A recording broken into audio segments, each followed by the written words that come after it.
Hello and good morning to all the students. 10th class के अंदर foundation JW NEET का चल रहा है, जिसके अंदर इलेक्ट्रिसिटी का चैप्टर हमारा स्टार्ट है। और इसके अंदर हम प्रीवियस 2-3 लेक्चर से जो इक्विवेलेंट रेजिस्टेंस के क्वेश्चन है वो किए थे, और कुछ हमने और भी बातें की थी जिसकी बात हम कंटिन्यू कर रहे हैं। कुछ क्वेश्चन इलेक्ट्रिसिटी के और करते हैं, करंट इसी के इक्विवेलेंट रेजिस्टेंस के। और एक तरह के क्वेश्चन जो आते हैं वो मैं आपको समझाता हूँ कि ईच ब्रांच के अंदर करंट निकालना या ईच ब्रांच पे ईच रेजिस्टेंस पे वोल्टेज निकालना, ये बातें किस तरह से आती है उसकी हम बात करेंगे। ठीक है ना, चलिए तो हेडिंग वही लगाइए, equivalent resistance, find equivalent resistance, जो हमने पिछली बार लगाई थी।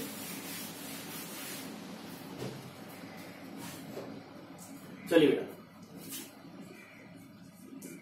पहले तो हम एक दो इक्विवेलेंट रेजिस्टेंस के क्वेश्चन कर लेते हैं फटाफट।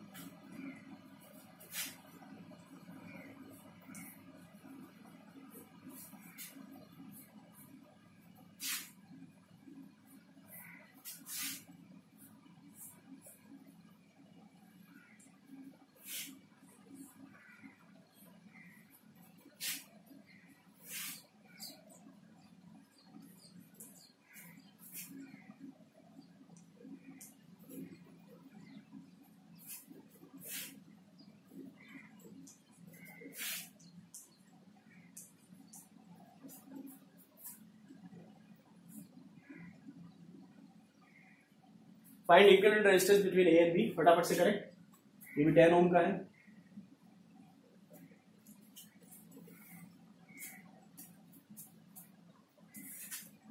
चलिए, आई होप कि काफी लोगों ने ट्राई किया होगा बेटा। बात करते हैं, करंट यहां से फ्लो करेगी। ये 10 वाला रेजिस्टेंस तो अभी के लिए रहने देते हैं, जो सिंपल हमको दिख रहा है वो करते हैं। ये 10 और 10 दो आपको किसमें दिख रहे हैं, पैरेलल के अंदर।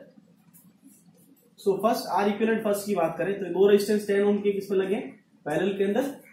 मतलब 10/2 कितना हो जाएगा, 5 ओम का। ठीक है, अब मैं थोड़ा फटाफट कर रहा हूँ। ये दोनों मिलके कितना हो गया, 5 ओम के। और ये 5 ओम और आगे वाला 5 ओम जो मिलके क्या बनेंगे, सीरीज के। तो इन दोनों को सीरीज में ऐड करेंगे तो 5 + 5 कितना हो जाएगा, 10। तो आर इक्विवेलेंट सेकंड कितना आ जाएगा, are N1 first plus are, और कितना दे रखा है 5।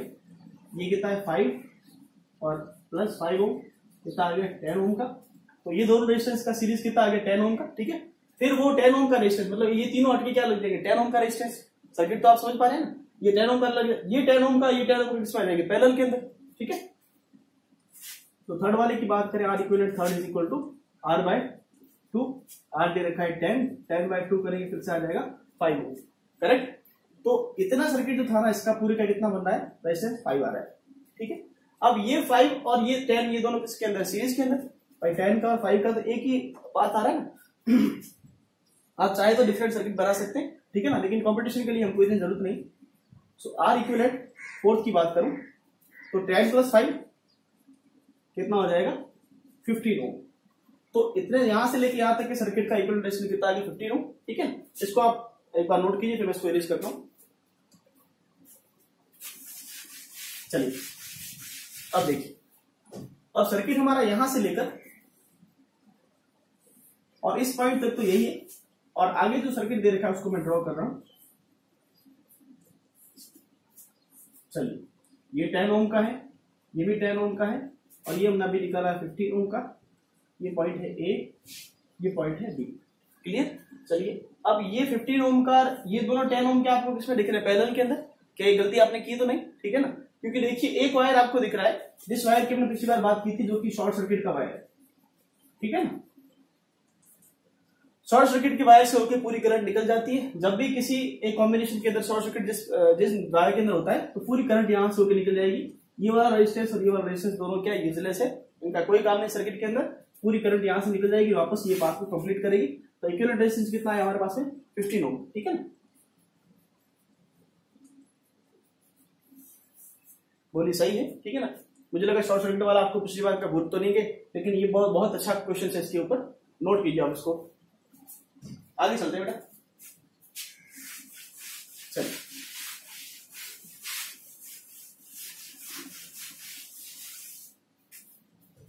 आगे बात करते हैं। लिखिए, find current in each branch, find current in each branch.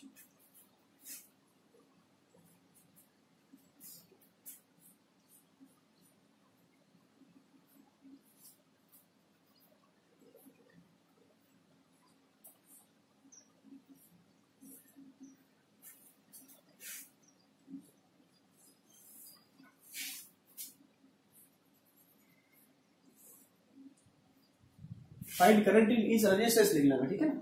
Branch तो हमने काफी ड्रॉ कर ली थी।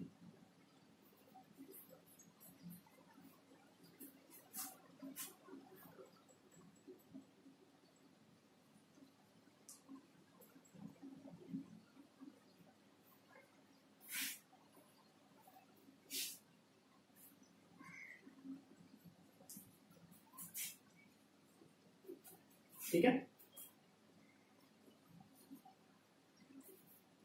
15 वोल्ट की बैटरी लगी है, कुछ रेजिस्टेंस 15 किस तरह से लगे हुए हैं, 5 और 5 ओम के 2 रेजिस्टेंस इस तरह से लगे हुए हैं, ठीक है ना। तो सबसे पहले तो आपको ये निकालना है कि फाइंड आई, पहले तो आप करंट निकालेंगे, उसके बाद आप निकालेंगे कि ईच रेजिस्टेंस के अंदर करंट कितनी जा रही है, ठीक है ना। मैं सभी को नाम दे देता हूं, ये 1, ये 2, ये 3, ये 4, ये 5 रेजिस्टेंस है, और 5 रेजिस्टेंस के अंदर डिफरेंट रेजिस्टेंस के अंदर डिफरेंट करंट जाएगी। आपको फाइंड करना है कि किसके अंदर कितनी करंट जा रही है, ठीक है। चलिए फटाफट कीजिए।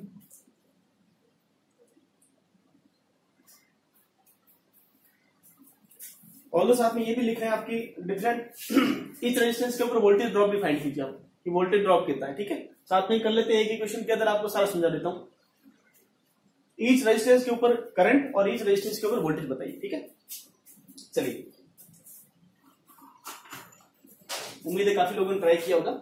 पहले तो आप आपको जब करंट निकालनी है ईच रेजिस्टेंस के अंदर, तो सिंपल सी बात तो ये कि आप पहले टोटल करंट तो निकालेंगे। टोटल करंट निकालने के लिए आपको वोल्टेज दे रखा है और पूरा सर्किट दे रखा है, तो इस सर्किट का पहले आपको इक्विवेलेंट रेजिस्टेंस निकालना पड़ेगा। उस रेजिस्टेंस से वोल्टेज को डिवाइड करोगे तो आपको क्या मिलेगा, इस वोल्टेज को रेजिस्टेंस से डिवाइड करोगे तो आपको क्या मिलेगा, करंट मिलेगी। उस करंट को फिर आप डिस्ट्रीब्यूट करोगे, ठीक है ना। तो प्रोसीजर लंबा है, छोटा तो नहीं है क्वेश्चन। सॉल्यूशन की बात करें तो सबसे पहले हमारा जो काम है वही इक्विवेलेंट रेजिस्टेंस फाइंड करना।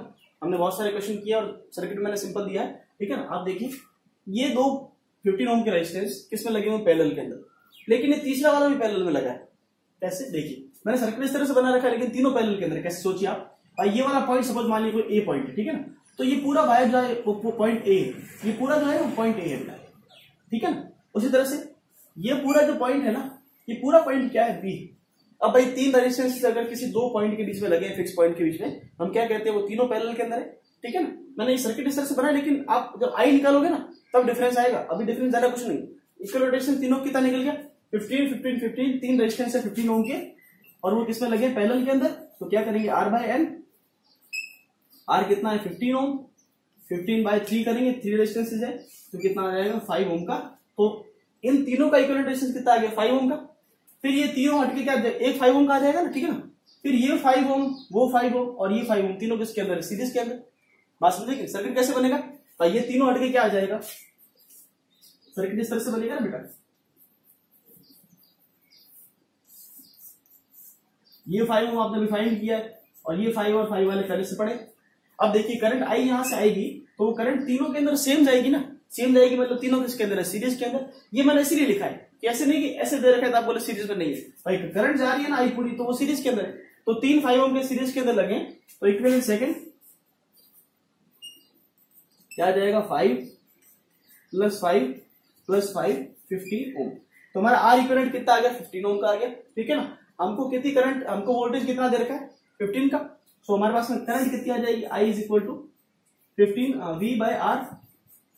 वी कितना है 15, आर भी कितना है 15, तो 1 एम्पियर की हमारी फिर से करंट आ रही है, 1 एम्पियर की करंट आ गई, ठीक है ना। तो हमारे सर्किट के अंदर जो टोटल करंट जा रही है वो कितनी जा रही है, 1 एम्पियर की। अब बात है डिस्ट्रीब्यूशन की, वोल्टेज और करंट की। फटाफट इसको नोट कीजिए, फिर हम बता दें। पहले हम फाइंड कर लेते हैं करंट।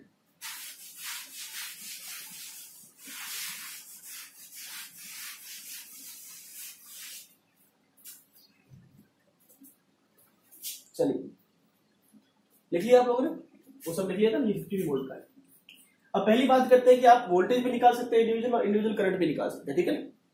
चलिए सिंपल तरीका मैं आपको बोलूं कि भाई 15 वोल्ट है, 15 वोल्ट है बैटरी, मतलब ये एनर्जी सोर्स है, और आपने इसका इक्विवेलेंट रेजिस्टेंस कितना निकाला था, 5 निकाला था। तो इस पूरे के अंदर भाई वोल्टेज कितना जाएगा, 5। मतलब आप सोचिए ये 3 सीरीज के अंदर रेजिस्टेंस लगे हैं, तीनों के ऊपर वोल्टेज ड्रॉप अलग अलग होगा। मतलब कि कुछ वोल्टेज ड्रॉप ये लेगा, कुछ वोल्टेज ड्रॉप ये तीनों लेंगे, मतलब तीनों पे, ये तो पैरेलल के अंदर है तो इन तीनों पे वोल्टेज ड्रॉप सेम रहेगा, और कुछ वोल्टेज ड्रॉप ये लेगा। बात समझ आ रही ना, ठीक है ना। अब ये वोल्टेज ड्रॉप कितना लेगा भाई, इसके अंदर जितनी करंट फ्लो हो रही है, आई, भाई वोल्टेज बराबर क्या होता है, ये बराबर आई टू आर, तो इसके अंदर करंट कितनी जाएगी? फर्स्ट वाले के अंदर मैं कहता हूं V1 मतलब फर्स्ट वाले के अंदर वोल्टेज में बात कर रहा हूं। V1 मतलब फर्स्ट वाले के अंदर वोल्टेज, फर्स्ट वाले के अंदर वोल्टेज कितना जाएगा? I1 मतलब I1 जो I के अंदर करंट जाएगी वो, एंड इनटू में R1 जो इसका रेजिस्टेंस है। भाई वोल्टेज बराबर क्या होता है? Resistance to current. तो आप देखिए I1 इसके अंदर करंट कितनी जा रही है भाई? यहां से 1 एम्पियर आएगी, इसमें कितनी जाएगी? 1 एम्पियर जाएगी बेटा, ठीक है ना। तो 1 एम्पियर की करंट जा रही है और वोल्टेज कितना है, और R रेजिस्टेंस कितना है? 5, सही। तो इसके ऊपर वोल्टेज ड्रॉप कितना आ रहा है? 5 वोल्ट का। मतलब कि इस रेजिस्टेंस के ऊपर कितना वोल्टेज का ड्रॉप हुआ, मतलब कि कितना वोल्टेज ये ले रहा है? 5 वोल्ट, ठीक है ना। V1 is equal to 5 volt. तो इस रेजिस्टेंस के ऊपर वोल्टेज आ गई, वोल्टेज ड्रॉप आपने निकाल लिया। बात समझ में आ रही सभी को? ठीक है ना, नोट कीजिए। और इस रेजिस्टेंस के ऊपर आपने I भी निकाल ली, तो I1 भी कितना है? मैंने यहाँ पे लिख लिया 1 एम्पियर है, ठीक है ना। तो फर्स्ट हम लिख लेते ए वाला पार्ट हमारा पूरा हो गया। फर्स्ट वाला रेजिस्टेंस के ऊपर आपने वोल्टेज भी निकाल लिया और करंट भी निकाल, ठीक है ना। अब दूसरे वाले पार्ट पे आते हैं, इसके ऊपर देखिए। उससे पहले मैं इसको भी हम खत्म कर देता ना सेम टू सेम।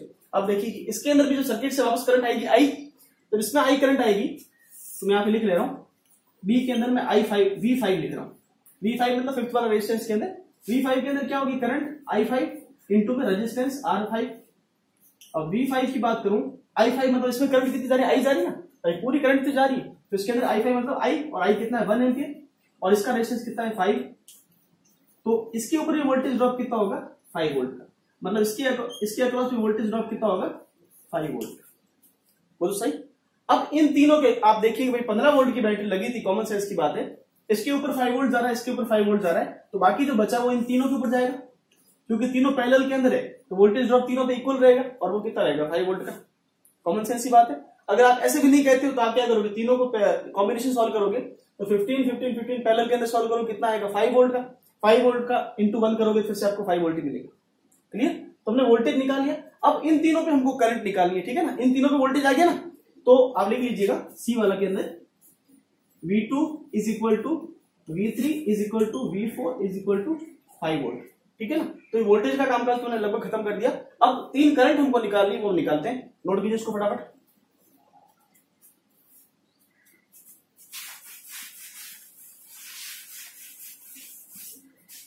चलिए अब याद कीजिए कि हमने डिस्ट्रीब्यूशन ऑफ करंट का एक क्वेश्चन पिछली बार किया था, 2 लेक्चर पहले, जब हमने बात की थी भाई ABCD वाला पार्ट हम करते हैं करंट निकालने। सबसे पहले हम निकालते हैं I1 I2 I3 हमको निकालनी पड़ेगी, ठीक है ना। सर सपोज यहां से I करंट आ रही है और वो यहां जाएगी, उसके बाद इसके अंदर जा रही है I2 I3 और I4, ठीक है। अब I2 I3 I4 निकालना है, कैसे निकालेंगे आप देखिए। I2 की बात करूं मैं, I2 हमने बात की थी I2 इज इक्वल टू क्या होगा? रेजिस्टेंस ऑफ R2 अपॉन में R1 plus R2 plus R3। याद है ना भाई, किसी ब्रांच के अंदर करंट कैसे निकालते हैं? उस ब्रांच का रेजिस्टेंस डिवाइड बाय उसके पैरेलल जितने रेजिस्टेंस लगे हुए, याद है ना आपको, ठीक है ना। तो I2 के अंदर मुझे करंट निकालनी है इनटू में I जो उसके अंदर आ रही है, सही बात। अब ये तीनों पैरेलल के अंदर लगे हुए, ठीक है ना। यहां से करंट आएगी और वो सपोज आप ऐसे मानिए कि यहां से जो करंट आके यहां जा रही है ना, वो 2 पाथ के अंदर डिस्ट्रीब्यूट हो रही है। मैं मान लेता हूं कि भाई I1, अब ऐसे मानिए कि मैं रोमन वाला 1 मान रहा हूं, ठीक है ना। और इसके अंदर I2 जा रही है, ऐसे आप मानिए। अब I2 इसके अंदर जो करंट जा रही है ना, और इसके अंदर करंट और इन दोनों के अंदर करंट, दोनों बात इक्वल है। मतलब अगर सपोज करंट यहां से 1 एम्पीयर आ रही है ना, सो ये 15, ये कितना है? 15 ओम का है, और ये कितना है? 15 और 15 जब आप सॉल्व करो कितना आएगा? 7.5 आएगा। तो इन दोनों का वोल्टेज कितना रहा? 7.5, और ये वोल्टेज कितना है? 15 ओम का। दोनों वोल्टेज डिफरेंस है ना, तो 1 एम्पीयर की जो करंट है ना, वो डिस्ट्रीब्यूट हो जाएगी इन दोनों के अंदर, लेकिन इन दोनों के अंदर करंट जो जाएगी ना, वो सेम जाएगी। मतलब कि दोनों का वोल्टेज रेजिस्टेंस सेम है ना, इसकी वजह से, ठीक है ना। नोट कीजिए इसको पहले आप। तो मैं I की जो बात कर रहा हूं ना, I2, वो यहाँ पे I में लिख रहा हूं, I रोमन के फर्स्ट वाला लिखा है ना, ये वाली बात। मतलब पहले हम I1 निकालेंगे और ये I2 निकालेंगे, ठीक है ना। बात समझ में आ रही है आपको? ठीक। चलो मैं I2 पहले निकाल लेते हैं। तो इसी तरह से हमको अगर I3 निकालनी, ये 4 वाला रेजिस्टेंस है ना, तो हम पहले 4 निकाल लेते हैं। चलिए, ये तो हम जो आ रही टोटल वही है ना, I टोटल आएगी वो, ठीक है। चलिए, सो I4 की मैं बात करूं, I4 इज इक्वल टू 234 है ना, सॉरी 234। R4 कितना है? 15, और नीचे कितना आएगा? 15 प्लस 15 प्लस 15 इंटू में करंट कितनी है? 1 एम्पीयर की, ठीक है ना। सो ये कितना आ जाएगा आपके पास में? I4 इज इक्वल टू 15/45 कितना आ जाएगा? 1/3। 1/3 बोले तो 0.33 समथिंग, ठीक है ना। 0.33 एम्पियर की करंट इसके अंदर जाएगी, इस वाले रेजिस्टेंस के अंदर करंट कितनी जाएगी 0.3 एम्पियर की, और इसके अंदर रेजिस्टेंस के अंदर करंट कितनी जाएगी 0.3 एम्पियर की, इसके अंदर 0.3 एम्पियर की जाएगी। अब इसके अंदर 0.33 एम्पियर की करंट जा रही है और रिमेनिंग करंट किसके अंदर जाएगी, इन दोनों के अंदर। बात समझ रहे हो, ठीक है ना। सो 0.33 एम्पियर की करंट थी तो इन दोनों के अंदर कितनी जाएगी 0.66, सही है, ठीक है ना। तो 0.66 की करंट इन दोनों के अंदर जाएगी और वो भी डिस्ट्रीब्यूट होके, तो ईच के अंदर कितनी आएगी फिर से 0.3 एम्पियर और इसके अंदर भी कितनी आएगी 0.33 एम्पियर। भाई 0.6 एम्पियर की करंट दोनों के अंदर जा रही है और दोनों रेजिस्टेंस सेम है ना, इसलिए दोनों के अंदर करंट भी सेम जाएगी। तो इन तीनों के अंदर करंट कितनी जाएगी आपकी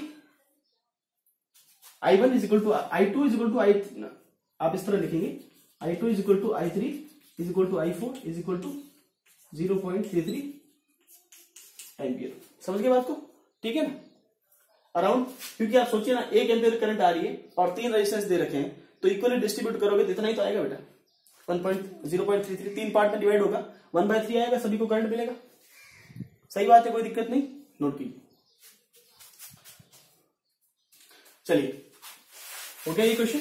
इस तरह के क्वेश्चन मैंने आपको एक क्वेश्चन के अंदर करवा दिया है, लेकिन ज्यादा डिफिकल्ट डायग्राम इसके नहीं आते, लेकिन अच्छे क्वेश्चन इसके भी आते हैं। क्लियर।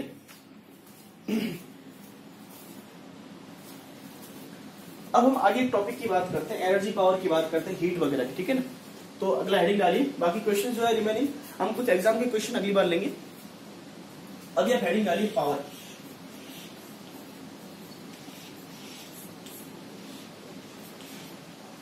हमने वोल्टेज और करंट की बात की, पोटेंशियल डिफरेंस और करंट की बात की थी।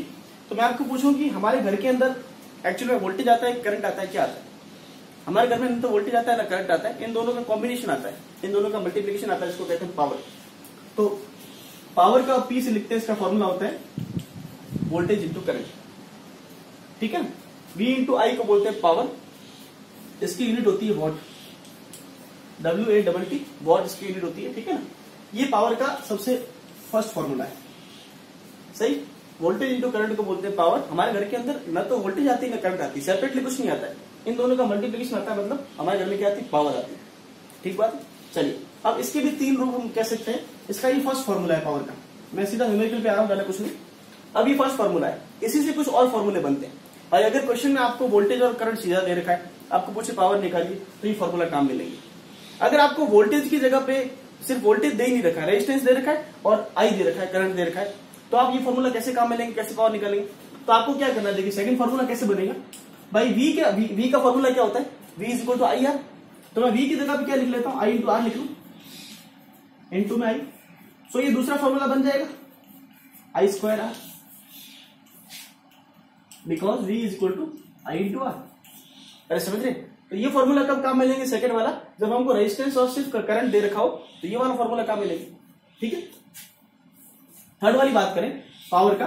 अब देखिए इस तरह से अगर मैं आई की जगह पे वैल्यू पुट करूं, आई की वैल्यू क्या होती है, V by R, I is equal to V by R, ठीक है ना। सो हमारे पास में P क्या आ जाएगा, V स्क्वायर बाय आर। तो ये जो P है पावर, इसके 3 रूप होते हैं, पहला रूप ये है, सेकंड ये, थर्ड ये, ठीक है ना। आपको क्वेश्चन में जो गिवन है, अगर वोल्टेज गिवन है, रेजिस्टेंस गिवन है, तो ये फॉर्मूला काम मिलेंगे। अगर क्वेश्चन के अंदर आपको करंट और रेजिस्टेंस दे रखा है, तो ये वाला काम मिलेंगे, और सीधा वोल्टेज और करंट दे रखा है, तो ये काम मिलेंगे, ठीक है ना।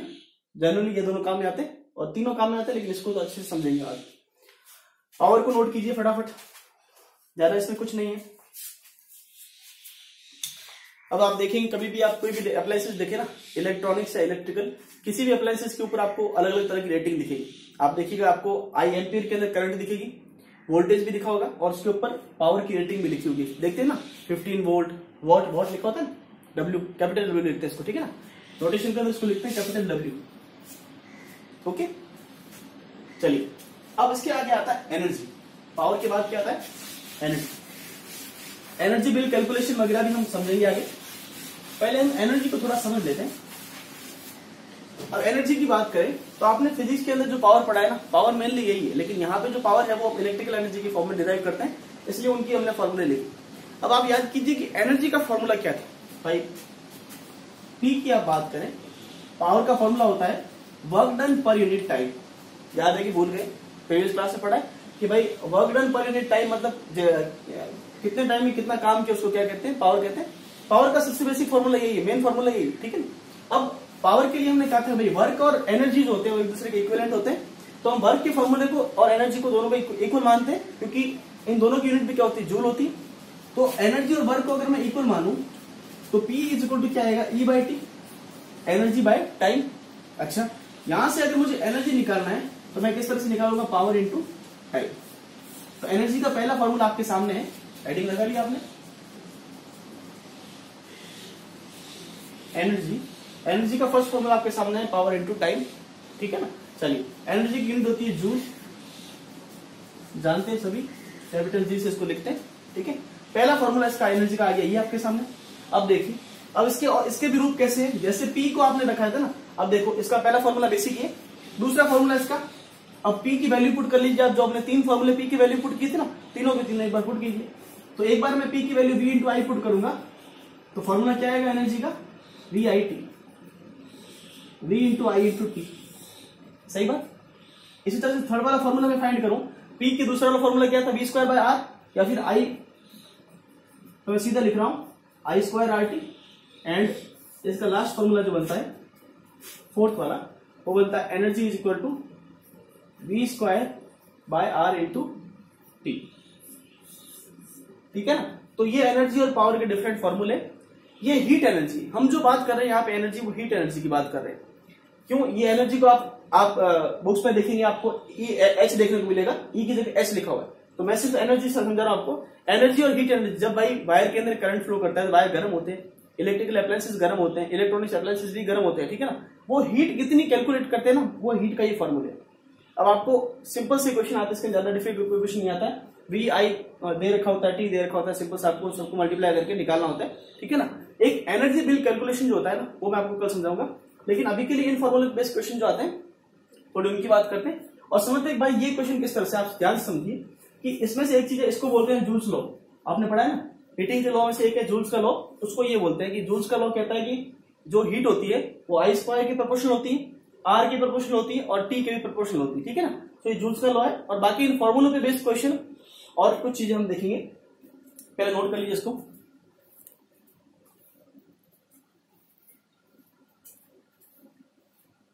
बाकी क्वेश्चंस एंड एनर्जी पे बेस्ड कैलकुलेशंस हम नेक्स्ट लेक्चर में करेंगे, ठीक है ना। जूल्स का लॉ पे क्वेश्चन कैसे आते हैं और बाकी क्वेश्चन जो आपके टेक्स्ट बुक में दे रखे हैं उनको भी एक बार रिवाइज करेंगे, एंड कंपटीशन के अंदर जो आ रखे हैं उनको भी देखेंगे, ठीक है ना। सो आज के लिए इतना ही, थैंक यू।